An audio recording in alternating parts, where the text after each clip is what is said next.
하나님 말씀 보도록 하겠습니다. 오늘 새벽 주님께서 우리에게 주시는 말씀은 학개 1장 12절부터 15절까지 말씀입니다.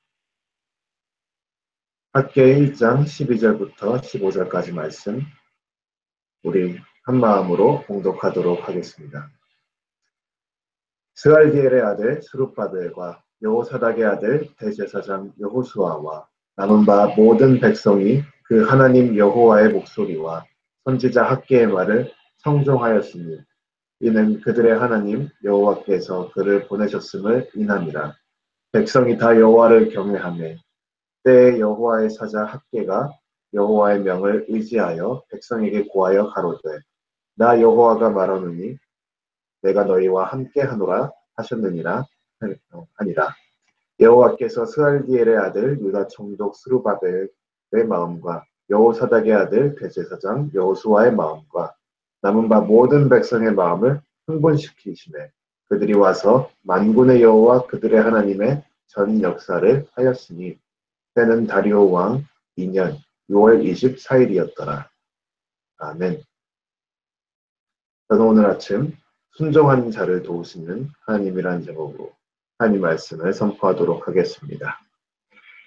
오늘 본문 말씀 학개 1장 12절부터 15절 말씀은 2주 전에 우리가 함께 학개에서 1장 1절부터 11절 말씀을 봤는데 그 이야기를 조금 다시 돌아보고 해야 오늘 말씀을 잘 이해할 수가 있습니다.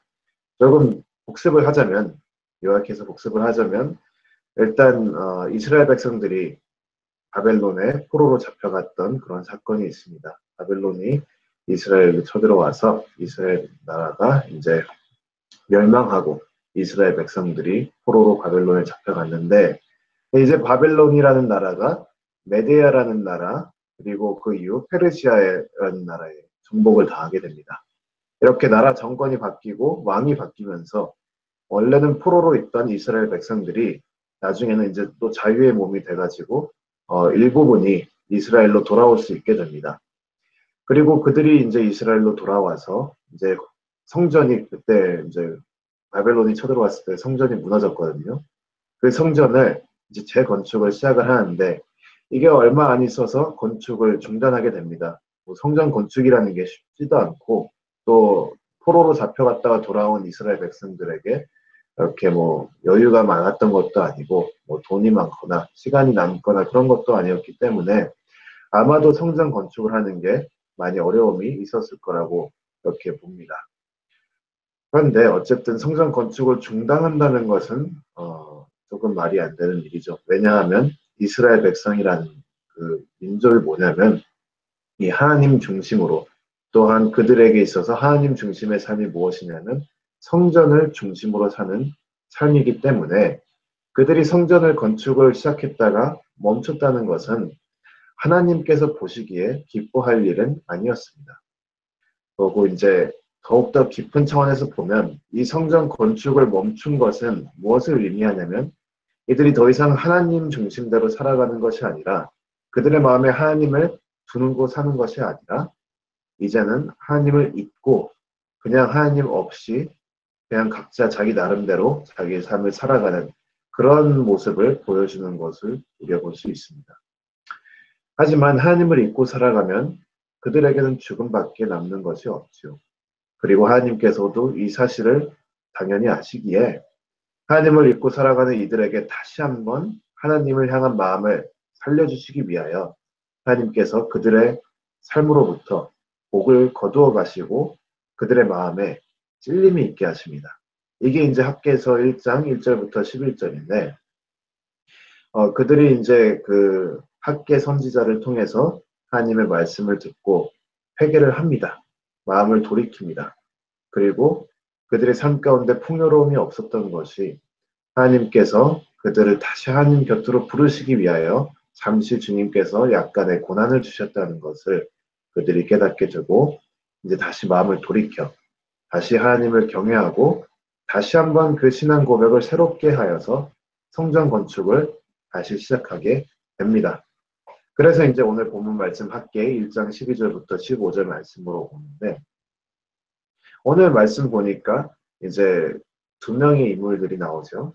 스알디엘의 아들 스룹바벨, 그리고 여호사닥의 아들 대제사장 여호수아.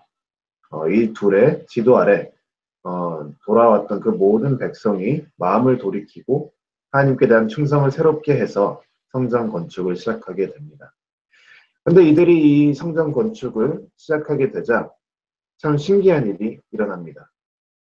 어떤 일이 일어나냐면 이들의 모습을 보시고 하나님께서 그들의 마음을 움직이신다고 써 있습니다.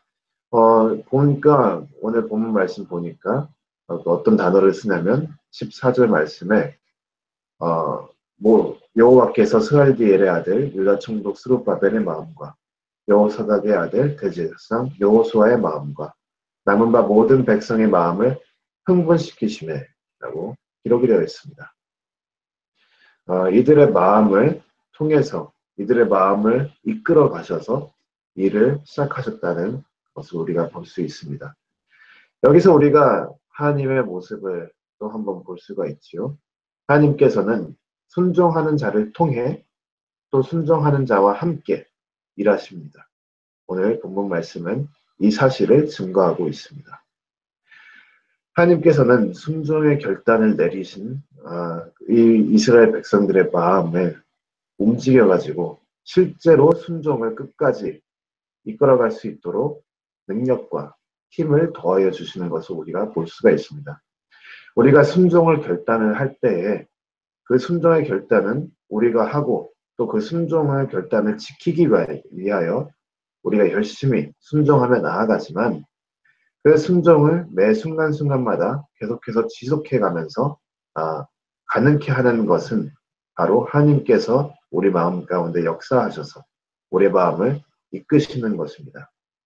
이 은혜와 능력이 있기에 우리가 순종의 고백을 할 때에 그 고백에 실제적으로 우리가 순종하면서 나아갈 수 있는 것입니다.